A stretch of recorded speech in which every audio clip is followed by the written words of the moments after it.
Hi, my name is Rick Rizzs. I'm the announcer for the Seattle Mariners Baseball Club. I've been with the team for 25 years. Rizzs, short for Rizzs, which is Rizzitiello. My grandfather changed it when he came over from Italy.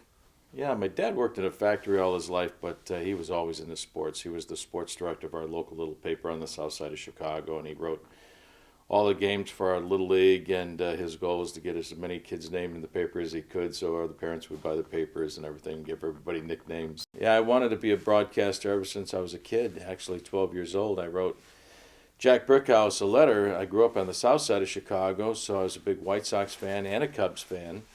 And I wrote Mr. Brickhouse, who was the longtime Hall of Fame announcer for the Chicago Cubs, a letter.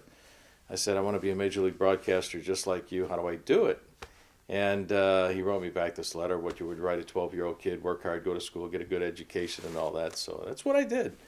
I did well in school. I went to Southern Illinois University, played baseball there for 2 years on the JV team, worked out with the varsity my junior year, but then I got a job as sports director of the local ABC affiliate in town, WCIL in Carbondale.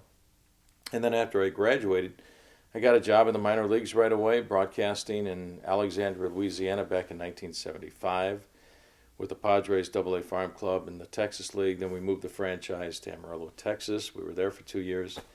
Went to Memphis. I was with the Memphis Chicks for 3 years. We were a AA team for the Montreal Expos in the Southern League. Then I went to Columbus, Ohio with the Columbus Clippers, the Yankees AAA Farm Club in the International League. So I spent 8 years broadcasting in the minor leagues. And then I got the Seattle job back in 1983. Yeah, I get letters now, and it's great.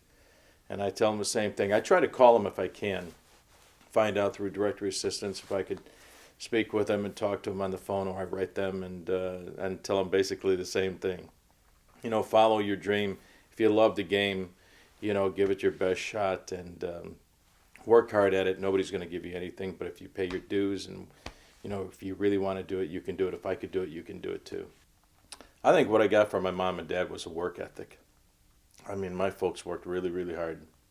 My mom was a homemaker, and I tell you what, we never went without anything. We weren't rich by any stretch of the imagination, but we had everything that we needed. A clean house, great meals every day. She was the best cook in the world.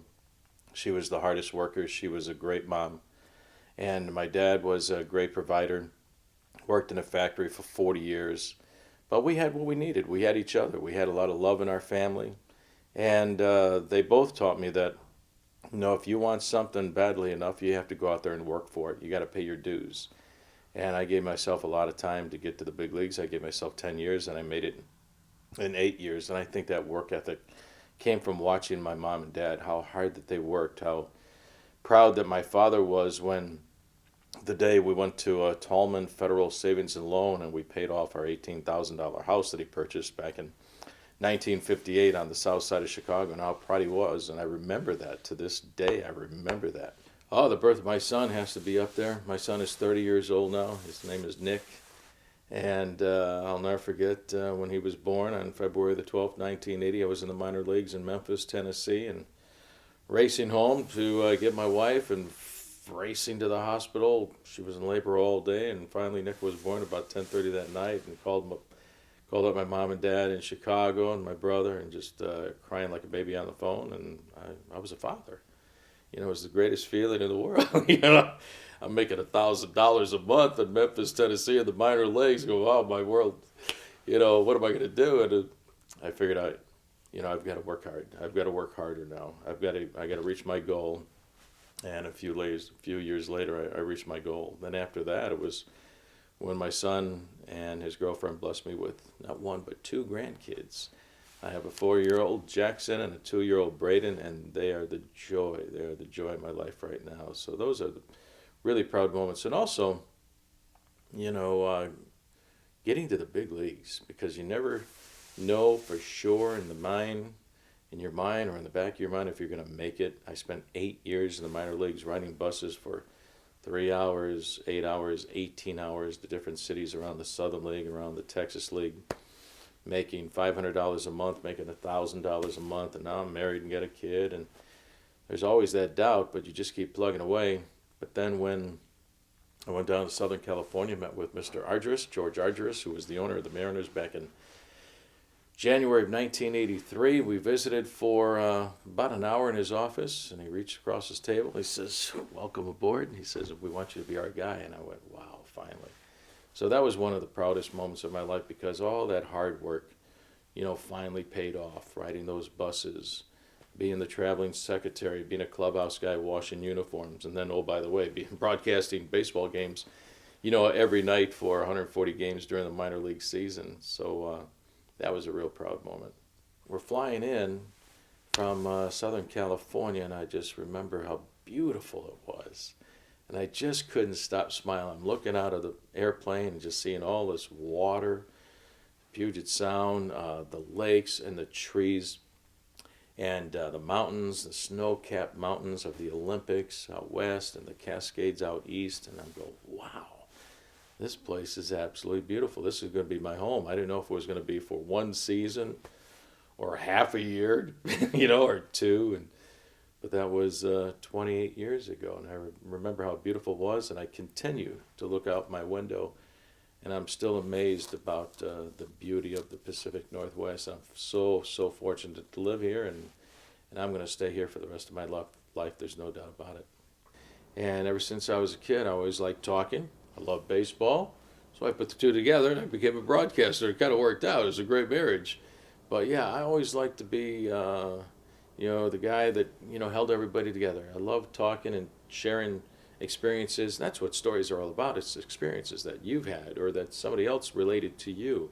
Telling those stories, telling jokes or whatever, having fun. But to be able to communicate with word pictures, you have to be able to do that. And I think I was able to grasp that, not knowingly, as a kid, just talking with my friends, and telling stories and relating those stories, telling my mom and dad the kind of day that I had at school, or what happened here or there, or how we did in my Little League game or my high school game.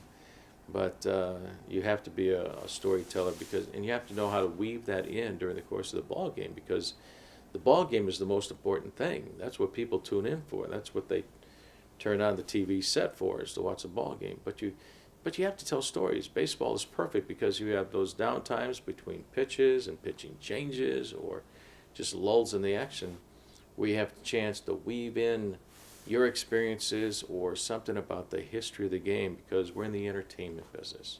Like I said, I wrote Mr. Brickhouse when I was 12, and then I took his advice. I got that good education at Southern Illinois University and majored in radio and TV. Spent the 8 years in the minor leagues, and when I got to Seattle in 1983, went to spring training with the Mariners, and one of the stops was to Mesa, Arizona, to play the Cubs. And that we were getting ready for a spring training game, and we went to Mesa, walked up to the press box to get ready for the game and do a broadcast, and Jack Brickhouse would happen to be at the game.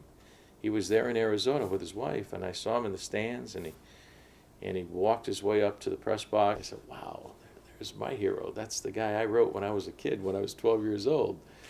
And so he walked into the press box, and I walked up to him, and I said, Mr. Brickhouse, I said, you don't remember, but when I was a kid, when I was 12 years old, I wrote you a letter. He says, oh, really?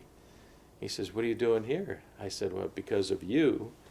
I said, I'm the new announcer for the Seattle Mariners, so I'm going to do today's game between the Mariners and the Chicago Cubs. He said, really? I said, yeah, and he gave me this big hug. So I finally had a chance to meet my hero.